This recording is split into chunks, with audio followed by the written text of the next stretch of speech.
Interrogative to assertive board question for SSC examination.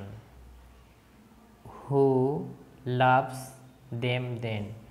এখানে হাবোধক আছে, সাধারণত যদি হু থাকে তাহলে নো ওয়ান, নোবডি, নান বসে। তাহলে আমরা এখানে কি দিতে পারি?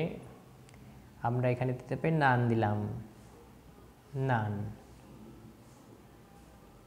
এখানে নান ডট ডট যা আছে তাই লিখব। তাহলে হু থাকলে নোবডি, নো ওয়ান, নান আমরা লিখতে পারি। দিয়ে আমরা শেষে প্রশ্ন বলছি। তাহলে এখানে নান, আচ্ছা আমি পুরো বাক্যটাই লিখি, নান লাভস দেম দেন। এখানে কোশ্চেন মার্ক আছে, এখানে ফুল স্টপ হয়ে যাবে যেহেতু আমাদের বাক্যটা assertive. Is there anybody, is there anybody, আর এখানে আছে হু ডাজ নট, এটা তাহলে উঠে যাবে।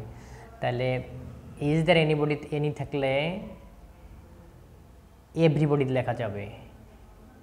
তাহলে এখানে কি লেখা যেতে পারে? Everybody, everybody. তো এখানে ডাজ নট আমাদের এটা ইন্টারোগেটিভ প্রকৃতি আছে, মূল ভার্ব হচ্ছে ওয়ান্ট। তাহলে এখানে আমরা কি লিখব? ওয়ান্টস। এখানে যেহেতু ডাজ নট আছে তাহলে এখানে ভার্বের সাথে কি হবে? এজ যুক্ত হবে। তারপরে to succeed in life, to succeed in লাইফে লিখব to succeed in life, to succeed in life আমরা এটাই লিখব।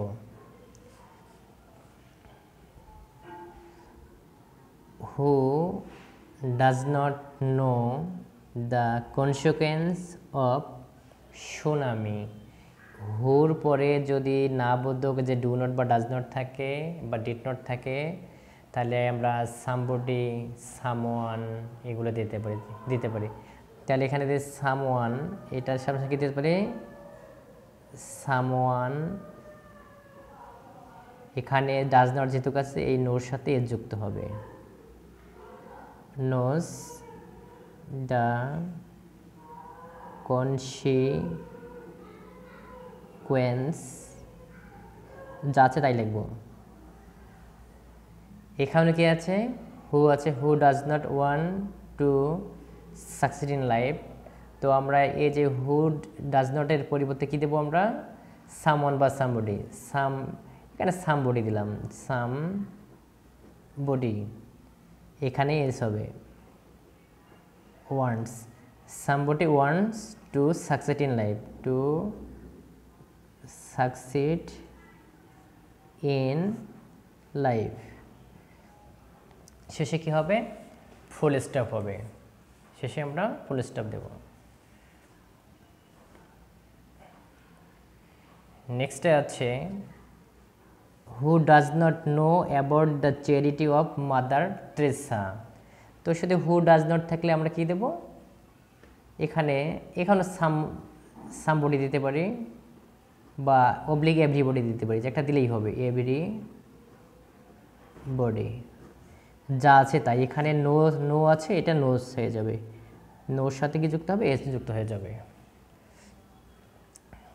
তারপরে বাক্যটা আমরা শেষ করে দেব। এখানেও হু আছে, হুর পরে ডাজ নট আছে, তাহলে এখানেও আমরা কি দেব? সামওয়ান বা সামবডি, সামবডি। সাধারণত আমাদের বোর্ড কোশ্চেনে এই যে হু দিয়ে প্রশ্নটা বেশি আসে। হু, সামবডি, লাইক আছে, এখানে কি হবে? লাইকস হবে, যা আছে তাই। এখানেও হু রয়েছে, তাহলে আমরা কি দেব? সামওয়ান বা সামবডি, সামবডি, যা আছে তাই। এখানে হু আছে, তাহলে এখানে না বোধক, তাহলে এখানে আমরা কি দেব? নট যা, তাহলে এভরিবডি দিলাম, এখানে এভরিবডি, এভরিবডি। এখানে ইজ আছে, ইজ দিলাম, এই নটটা উঠে যাবে, এভরিবডি ইজ নন। এভরিবডি কী হবে? ইজ নন, তারপরে যা থাকলো তাই হবে, none in the threat of violence. এখানে সাহায্যকারী ভার্ব কি আছে? ইজ আছে, এখানে ইন্ট্রোডাক্টরি দেওয়া, তাহলে এটা আমাদের সাবজেক্ট, এটা ভার্ব, তাহলে আমরা এই সাবজেক্টটা আগে নেব, ইট। এখানে ইজেন্ট আছে, নটটা উঠে যাবে, তাহলে ইট ইজ আওয়ার এ যা আছে তাই হবে, আওয়ার যা আছে তাই শেষে কোশ্চেন মার্ক দেবো। তো আমাদের এখানে আমি বোর্ড কোশ্চেনগুলো কালেক্ট করেছি, কালেক্ট করে দুটো আলাদা পেয়েছি, শুধু এখানে 2 নম্বরটা আর এখানে 9 নম্বরটা, আর সব কোশ্চেনে কিন্তু হু দিয়ে এসেছে। তো আমরা